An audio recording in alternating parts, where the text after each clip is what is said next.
नमो महावदन्याय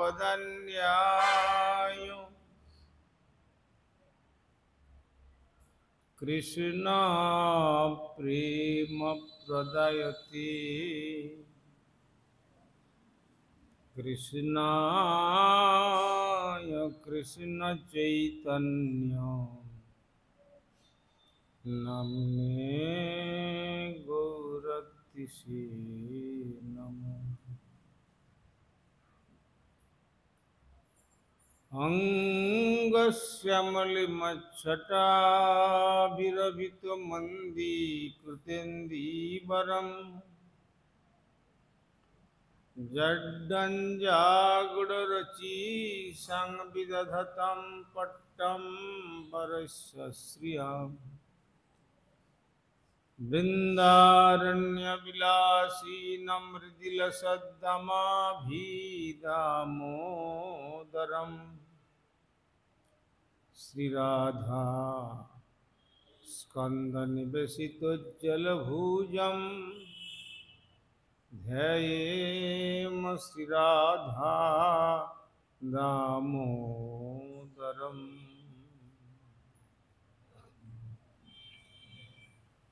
ॐ नमः भगवते वासुदेवाय।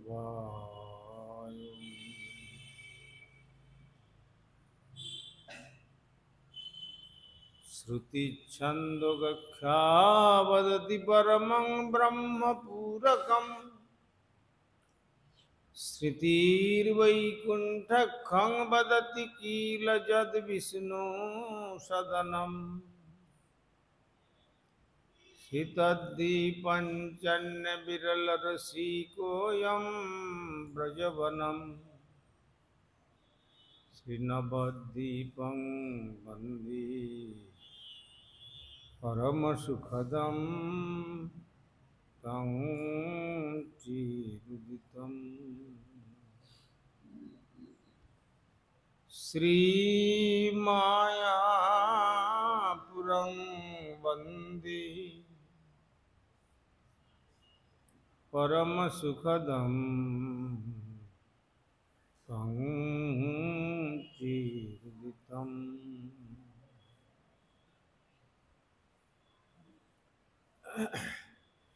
देवी सुरेश्वरी भगवती गंगे त्रिभुवनतारिणि तरलतरंगे शंकरमौलिनिवासिनि विमले मम मतिरस्तं तव पादकमले। भक्त्या विहीनयपराधलक्ष्यै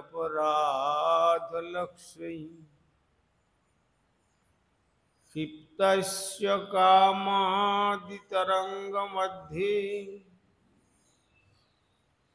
कृपामयि त्वां शरणं प्रपन्या।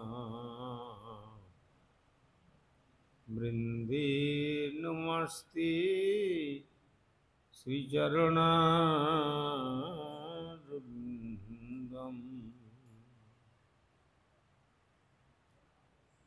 श्रीकृष्ण चैतन्य प्रभु नित्यानंद श्री अद्वैत गदाधर श्रीवासादि गौरभक्त वृंद। हरे कृष्णा कृष्ण कृष्ण हरे हरे हरे राम राम राम हरे।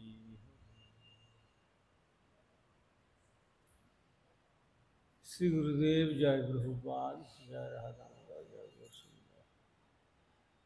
जय जगन्नाथ जय श्री राम।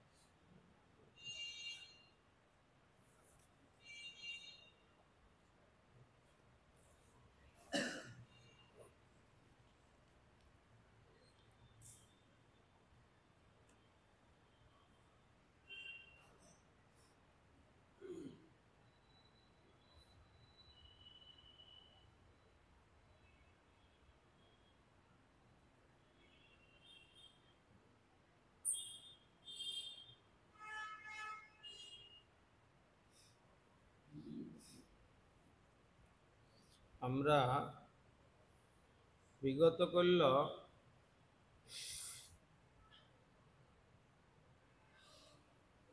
আস্বাদন করেছিলাম শ্রীমদ্ ভাগবতম দশম স্কন্ধের দ্বাবিংশ অধ্যায়ের ত্রয়োদশ সংখ্যক শ্লোক।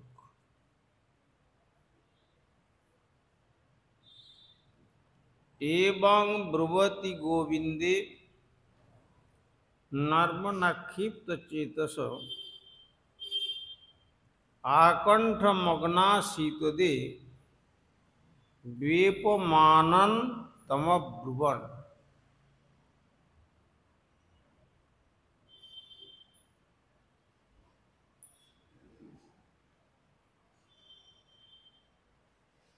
অর্থাৎ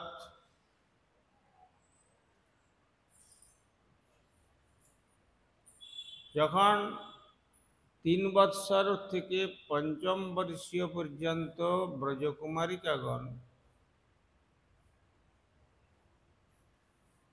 কাত্যায়নী ব্রত করেছিলেন, প্রত্যহ শেষ রাত্রিতে শয্যা ত্যাগ করে যমুনায় স্নান করে আর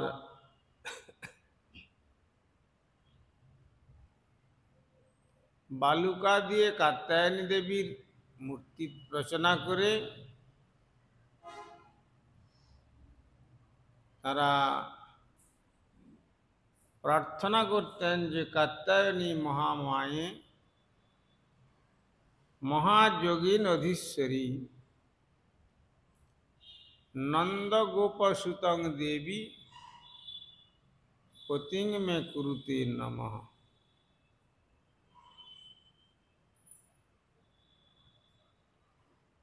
অর্থাৎ হে কাত্যায়নী, হে মহামায়ে, হে মহাযোগিনী, হে অধীশ্বরী, নন্দ মহারাজের পুত্র লীলা পুরুষোত্তম ভগবান শ্রীকৃষ্ণ, তিনি যেন আমাদের সর্বপ্রকারে সংরক্ষক হন।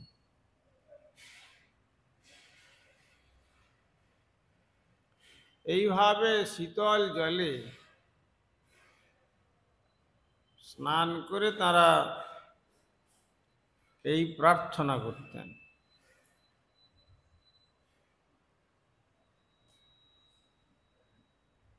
এবং সেখানে প্রশ্ন আসতে পারে যে যখন ব্রজকুমারিকাগণ কাত্যায়নী বা দুর্গা পূজা করেছিলেন বা মহামায়ার পূজা করেছিলেন, সেখানে অপর বৈষ্ণবদের বা পূজা করতে আপত্তি কেন?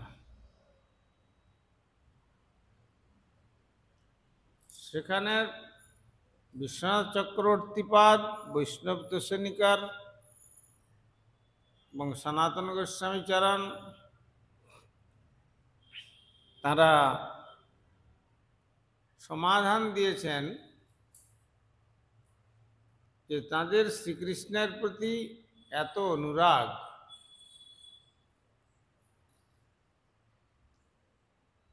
সেই অনুরাগেতেই তারা বশীভূত হয়ে এই কাত্যায়নী দেবী রূপী যোগমায়ার পুজো করেছিলেন।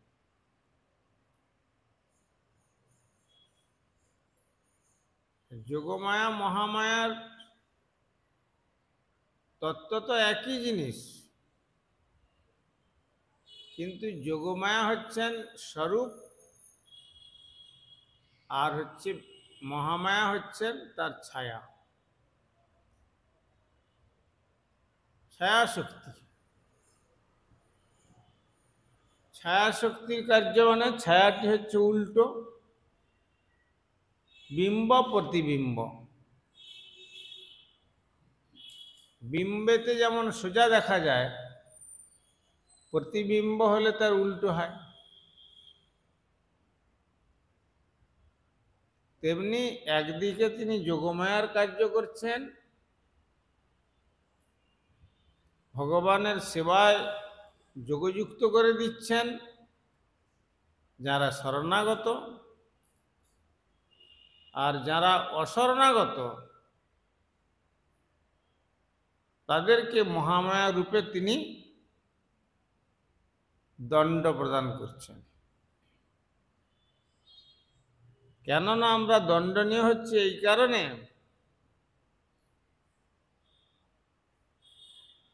ভগবানের ভজন করব বলে আমরা এসেছিলাম, কিন্তু জন্মানোর পর আর আমরা ভগবানের ভজন করি না। তাই এই যে মহামায়ার দুর্গের যে আপাত মনোরম দৃশ্যাবলী পরিণামে দুঃখদ, তথাপি এই রূপে আমাদের চিত্ত আকৃষ্ট হওয়ার দরুন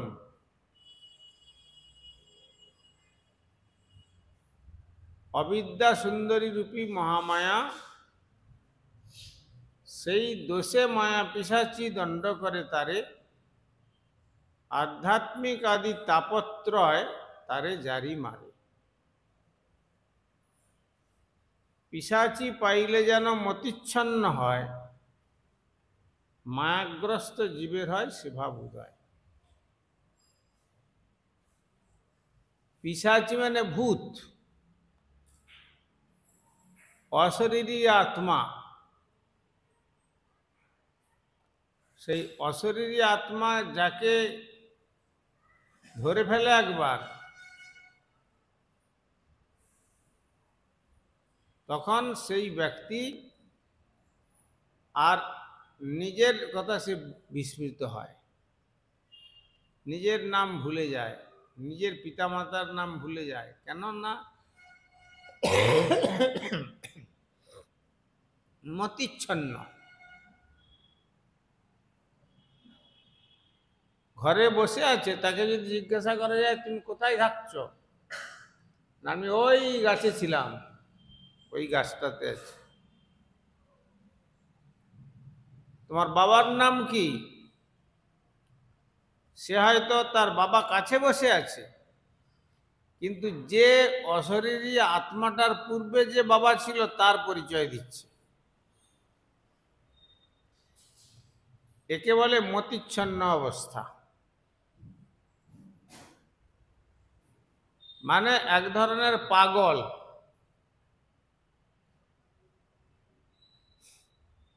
পাগলকে যদি তাদের নিজের পরিচয় জিজ্ঞাসা করা যায়, তারা যেমন তাদের নিজের পরিচয় প্রদান করতে পারে না, তেমনি মায়া পিশাচি রূপী প্রেতেতে যারা আক্রান্ত হয়েছে, তারা আর তাদের নিজের পরিচয় না দিয়ে, প্রকৃত পরিচয় না দিয়ে ভৌতিক পরিচয় প্রদান করে।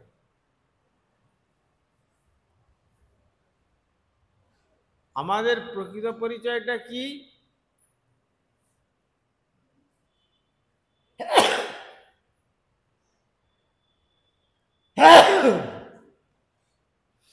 আমাদের প্রকৃত পরিচয়টা হলো আমরা কৃষ্ণ দাস।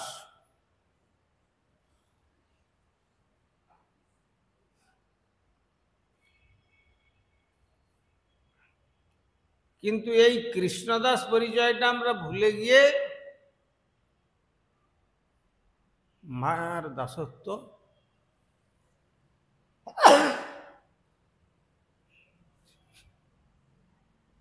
করবার জন্য এই মাইক পরিচয়তে আমরা পরিচয় প্রদান করি।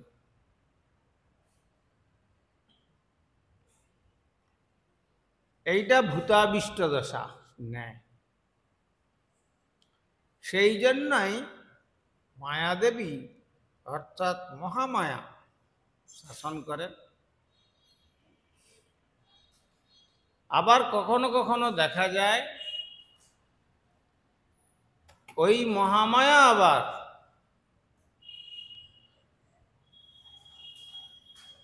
তিনি বলে দেন, আমার উপাসনা করে তোমার কিছু বিশেষ শুভ ফল হবে না, তুমি আমার প্রভু গোবিন্দের আরাধনা করো। যে কথাটি আমরা গোবিন্দ দাসের জীবনেতে আস্বাদন করেছি। আর বলছেন যে যেহেতু ব্রজকুমারিকা তাদের 3 বৎসর 4 বৎসর 5 বৎসর বয়সের বালিকা,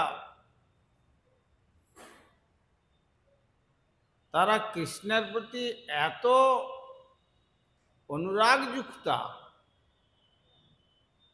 যে তারা যেন কখনো শ্রীকৃষ্ণ বিস্মৃত না হন, এই জন্য মহামায়ার উপাসনা করলেও এক্ষেত্রে তারা যোগমায়ারই আরাধনা করেছেন। এটিও সনাতন গোস্বামীপাদ বর্ণনা দিয়েছেন।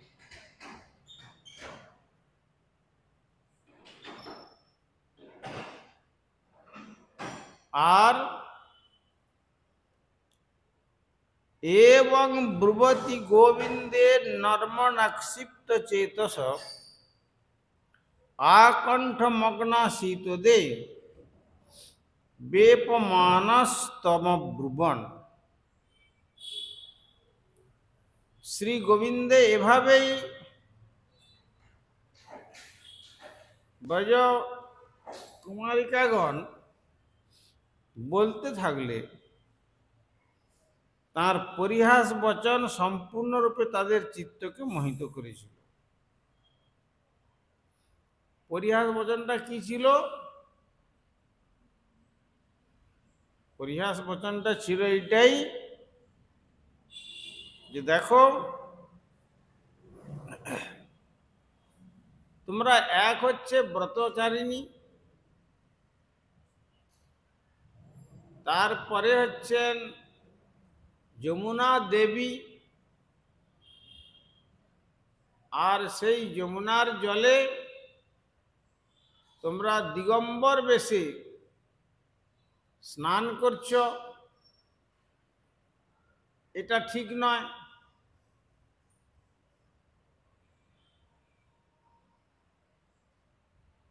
অতএব এই জন্য এই শিক্ষা দেওয়ার জন্য আমি তোমাদের পরিধেয় বসনগুলো কোন কোন টিকাকার বলছেন, পবনকে নির্দেশ করে বলছেন ওই ওদের পরিধেয় বসনগুলো গাছের উপরে তুলে দাও।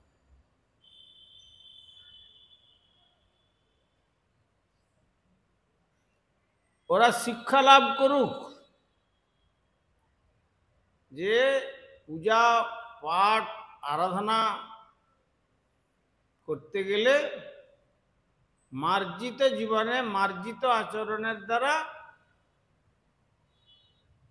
পুজোর জন্য প্রস্তুতি নিতে হয়।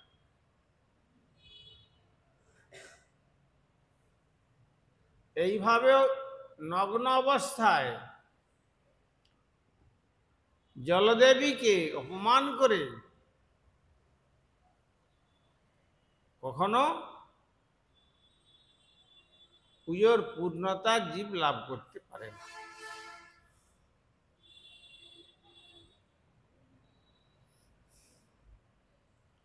আর এক দিক থেকে বলছেন যে শ্রী ভগবান যখন বললেন যে তোমরা একে একে জল থেকে উঠে এসে তোমাদের বস্ত্রগুলো নিয়ে যাও,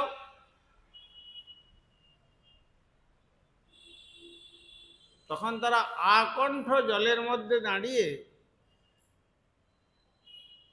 কৃতাঞ্জলি পূর্বক প্রার্থনা করেছিলেন যে কৃষ্ণ, তুমি যে আমাদের প্রতি এই আচরণ করছো, এটা কি ঠিক হচ্ছে?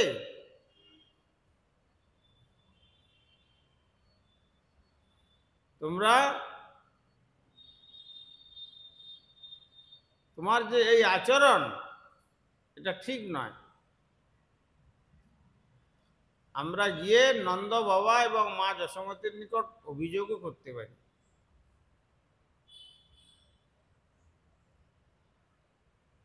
আরেক দিক থেকে দেখালেন কি, মনের আবরণ, দেহের আবরণ এবং বুদ্ধিবৃত্তির আবরণ।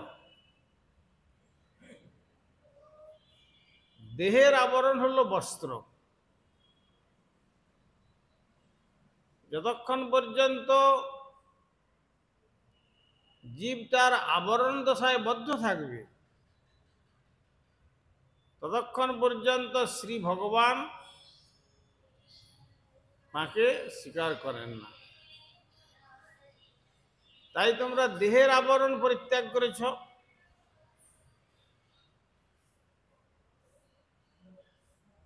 আর বাক্য দিয়ে আমাকে শিক্ষাদান করবার জন্য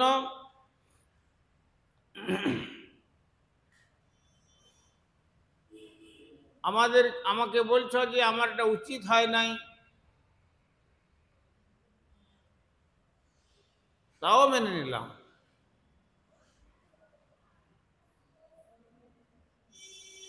এটি দুটি তোমরা অতিক্রম করেছ, কিন্তু মন রূপী স্বচ্ছ যমুনার জল, এই মনের আবরণটিকে এখনো তোমরা অতিক্রম করতে পারো নাই।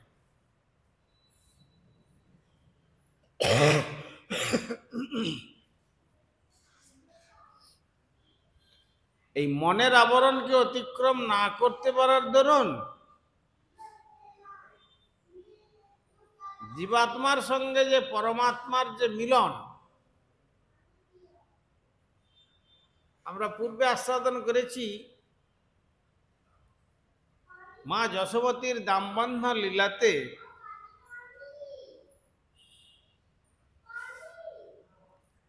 সেই দামবন্ধন লীলাতে মাত্র 2 আঙ্গুলি ব্যবধান বন্ধন করতে গিয়ে জীবের সাধনা আর শ্রী ভগবানের করুণা, এইটুকু মাত্র ব্যবধান, অতি সূক্ষ্ম ব্যবধান। তোমরা এখনো মনে করতে পেরেছ যে আমরা রমণী জাতি, আর পুরুষ জাতির সম্মুখে দিগম্বর হয়ে আমরা কি করে যাব? অতএব মন রূপী সূক্ষ্ম আবরণে এখনো তোমাদের চিত্ত আবৃত।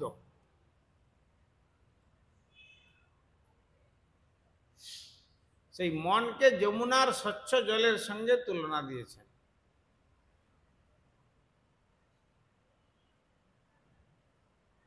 অতএব যখন শরীর, মন, বাক্য এই 3টি আবরণ থেকে মুক্ত হবে, তখন তোমরা যে উদ্দেশ্যে কাত্যায়নী ব্রত করেছিলে সেই ব্রতের ফল প্রাপ্ত হবে।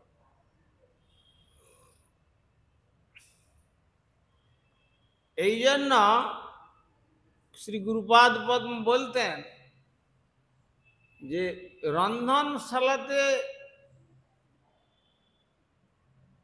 ভগবানের জন্য রন্ধন হয়েছে, কিন্তু যখন সেই রন্ধনের বস্তুগুলো ভগবানের উদ্দেশ্যে থালাতে করে অতি সযত্নে পারস করছেন পূজারী, তারপরে যখন মন্দিরে নিয়ে আসছেন, তখন সেই পাত্রটি কিন্তু আবৃত থাকে, আবরণযুক্ত থাকে।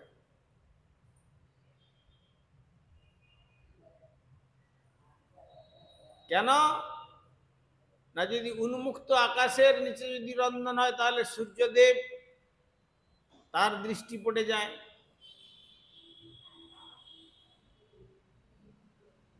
বা রন্ধনের সময় যদি অগ্নিদগ্ধ হয়ে যায় তাহলে অগ্নিদেব তাকে সেবা করবার পরিবর্তে তিনি ভোজন করে নেন, সেই জন্য সেসব দ্রব্য ভগবানকে দেওয়া নিষেধ। আর যদি পশু পক্ষীর দৃষ্টি পড়ে যায় তাহলে সেটি অপবিত্র হয়ে যায়, সেটি ভগবানের সেবায় লাগে না। এই জন্য ভগবানের গর্ভমন্দিরে যতক্ষণ পর্যন্ত সেই ভোগ না আসছে ততক্ষণ পর্যন্ত সেই পারসটি আবৃত থাকে।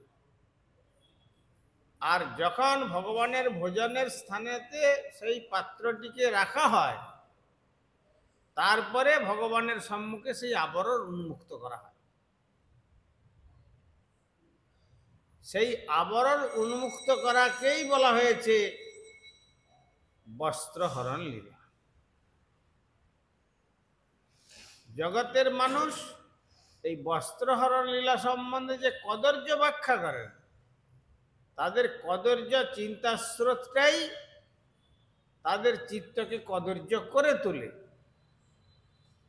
কিন্তু যখন সেই আবরণ উন্মুক্ত করা যায় তখন পূজারী বেদ মন্ত্রে নিবেদন করলে সেই দ্রব্য ভগবান গ্রহণ করেন বা ভোজন করেন। তেমনি আমরা আমাদের শরীরের আবরণ এবং বাক্যের আবরণ এবং মনের আবরণ থেকে যখন আমরা নিজেদেরকে মুক্ত করতে পারব তখন আমাদের স্বরূপ শক্তির জাগরণ হবে। তখন আমরা বুঝতে পারবো যে আমি কৃষ্ণ পদদাসী,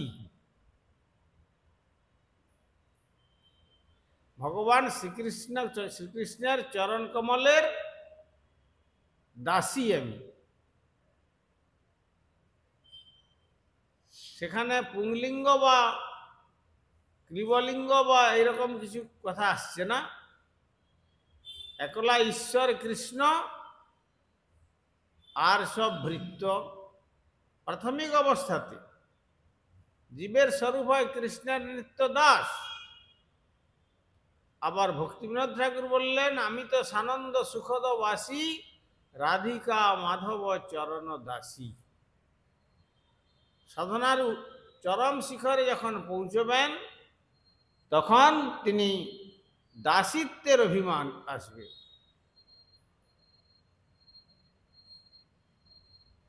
সেই জন্য বলেছেন, ছোড় তো পুরুষাভিমান, কিঙ্করি হইলু আজিকান, বরজ বিপিনে সখী সাত, সেবন করবু রাধানাথ। রাধারানীর বন্দনাতে বলেছেন।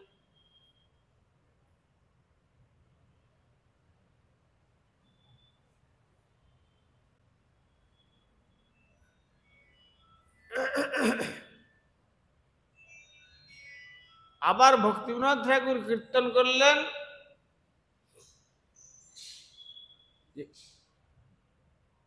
বিনোদ অযোগ্য কিঙ্করি বিনোদ ধরিছে পায়, বলছেন না কীর্তনটা?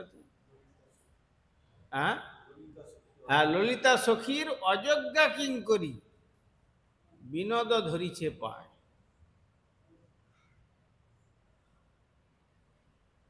তাহলে সাধকের যে এই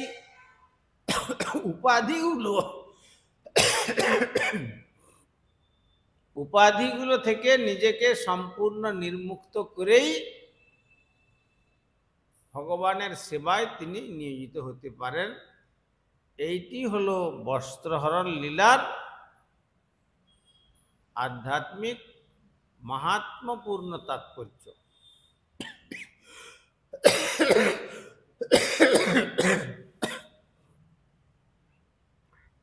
এবং ব্রুবতী গোবিন্দে নর্বণাক্ষিপ্ত চেতস আকণ্ঠ মগ্না শীতদে বেপ মানস্তম ব্রুবন।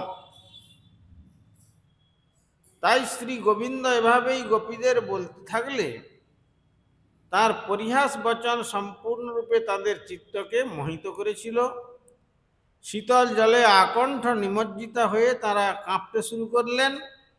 এভাবেই তাকে উদ্দেশ্য করে তারা বললেন, বিশ্বনাথ চক্রবর্তীপাদ বলছেন, তাদের উভয়ের মধ্যে যে পরিহাসের নর্মক্তির উদাহরণ,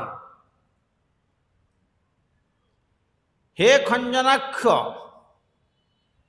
কুমারীগণ, তোমরা যদি না আসো তাহলে বৃক্ষ শাখায় ঝোলানো সমস্ত বস্ত্র দিয়ে আমি দোলনা আর একটি ঝুলন্ত শয্যা তৈরি করব। আমার এখন শুয়ে পড়া প্রয়োজন, কারণ সারা রাত্রি আমি জেগে কাটিয়েছি আর এখন ঘুমের ভাব আসছে।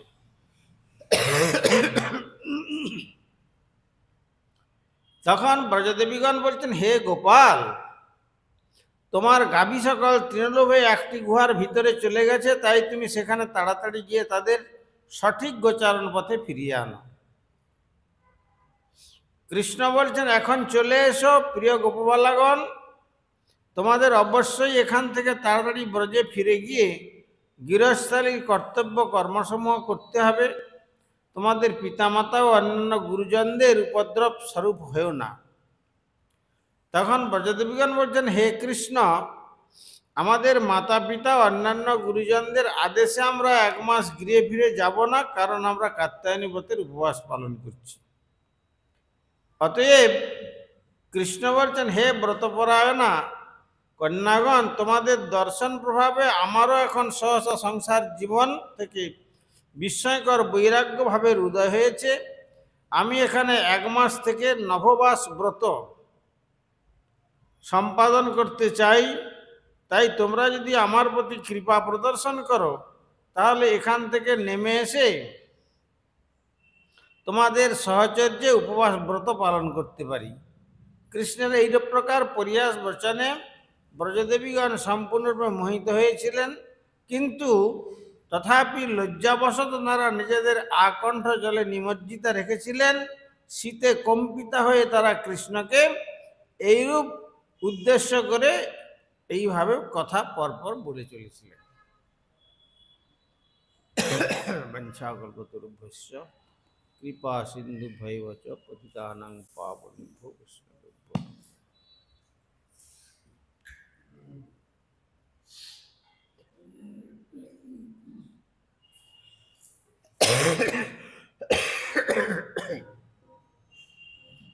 হরি হরয় নম কৃষ্ণ যাদবায় নম হরি, আর যাদবায় মাধবায় কেশবায় নম,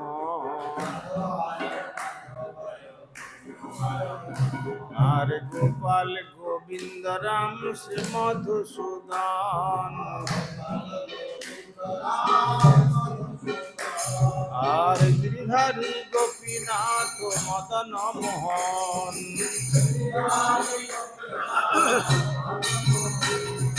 শ্রী চৈতন্য নিত্যানন্দ শ্রী অদ্বৈত সীতা,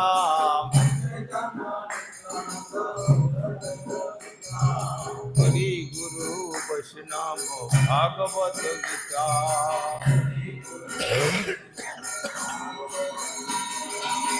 শ্রীরূপ সনাতন ভট্ট রঘুনাথ,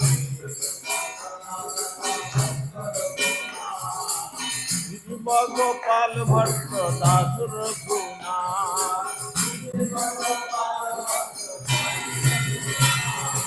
এই গোসাইর করি চরণ বন্দন,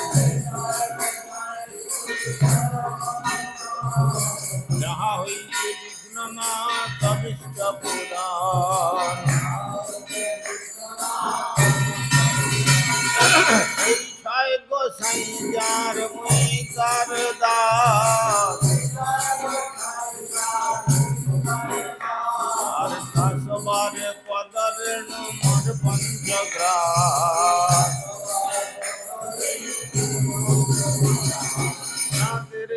चरण सेवी भक्त सने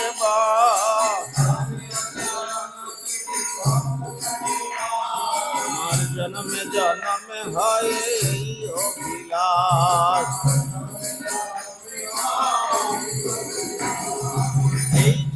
गोसाई जबे ब्रज कैलावास राधा कृष्ण नित्य लीला करिला प्रकाश आनंदे बलो हरि भज वृंदावन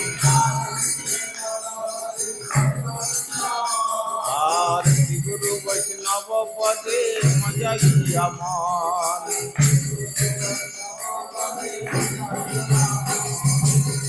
गुरु वैष्णव पाद पद्म कलिया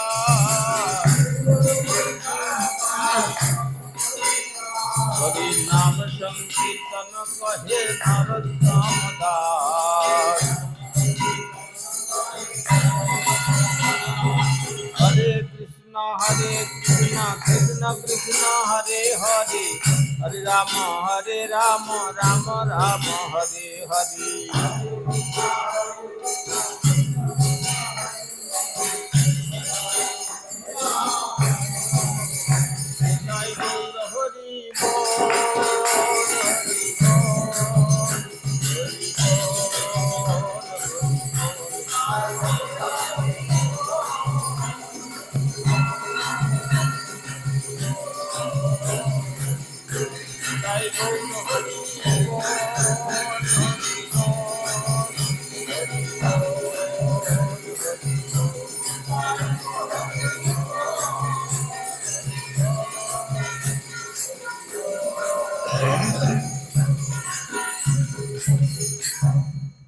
श्री श्री गुरु गौरांग गंधर्विका गिरिधारी श्री राधा गोविंद गोपीनाथ मदन मोहन श्री जगन्नाथ बलदेव सुभद्रा श्री श्री राधा राधारमन देव धामेश्वर श्री गौर सुंदर श्री जगन्नाथ देव श्री गिरिराज महाराज श्री राधा दामोदर जी ग्रंथराज श्रीमद् भागवतम तुलसी महारानी तथा सांध्यकालीन भागवत अधिवेशन महामहोत्सव की जय।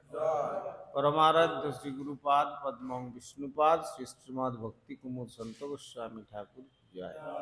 जगत गुरु श्रील प्रभुपाद भक्ति सिद्धांत सरस्वती गोस्वामी ठाकुर की जय। सपार सत सचिनंदन श्री गौर सुंदर की जय। सपार सत श्रील प्रभुपाद की जय। श्री रूपानुग गुरुवर्ग की ग्रंथराज श्रीमद् भागवतम की जय। श्रोता भक्त वृंद की जय। श्री श्री निताई गौर प्रेमानंदे।